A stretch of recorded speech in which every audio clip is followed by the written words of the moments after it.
አሳዛኝ ሰበር ዜና በስልጤ ዞን በደረሰ የትራፊክ አደጋ የ11 ሰዎች ህይወት አለፈ።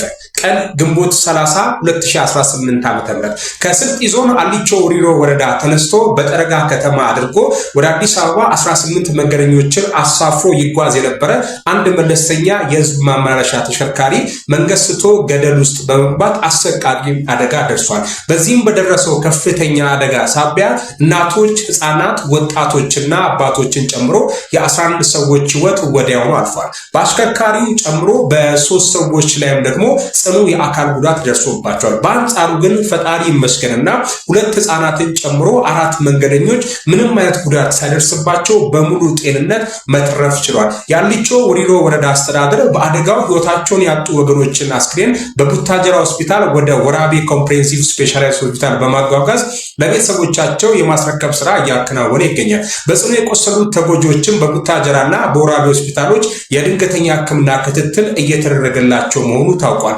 ለሟች ቤተሰቦችና ወዳጅ ዘመዶች መጽናናትን እንመኛለን። ነፍስ ይማር ወገኖቻችንን ወጥቶ ከመቅረት እግዚአብሔር ይጠብቅልን። የዜናው ምንጭ ጉርሻ ፔጅ። የግንቦት ወር የቅልቦች ተወዳዳሪዎች በዚህ ሰዓት ይፋ ሆኗል። ግንቦት 30 2018 ዓ.ም ያስኩትን መረጃ እንዳደርሳችሁ ቤቱን ፎሎ፣ ቪዲዮ ላይክ፣ ሼር በማድረግ ጀምሩት። የቅልቦች ፕሮግራም በየወሩ በበጎ ተግባራቸውና በማህበራዊ ሚዲያ ባላቸው መልካም ተጽዕኖ ማህበረሰባዊ ለውጥ እያመጡ ያሉ አካላትን እውቅና ሲሰጥ ቆይቷል። እስካሁን በነበረው ሂደት ማህበረሰቡን በትጋት አገልግለው አሸናፊ የሆኑት ከነሐሴ ወር እስከ ሚያዝያ ወር የሚከተሉ ተጽዕኖ ፈጣሪዎች ናቸው። ብሩክ ኒውስ አዶናይ፣ ዶክተር አብይና ማስተር አብነት፣ ጉርሻ ፔጅ፣ ሜላት ንጉሴና አዶናይ፣ ጆን ዳንኤል፣ አዶናይና አክስናማ ቻሪቴብል ኦርጋናይዜሽን፣ አውንታ በርሲሳና ጌች ስዊት ቦክስ ናቸው። የግንቦት ወር እጩዎች ደግሞ ባርኮት፣ ኮሜዲያን ያሲኖ፣ ልጅ ዳውድና አዶናይ ናቸው።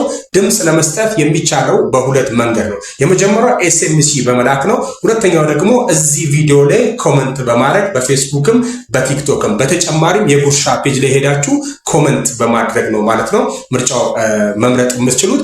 ኤስኤምሲ ሜሴጅ የምትልኩት በ0908089108 እና 09080894 እና 08 ነው። ኮመንት ደግሞ የምታደርጉት እንዳልኳችሁ በዚህ በምታዩት ቪዲዮ ስር በስፔሻሊ በጉርሻ ፔጅ ላይ ሄዳችሁ ይህንን አድርጉ። ያለኝ መረጃ ይሄ ነው። የመረጃው ምንጭ ጉርሻ ፔጅ።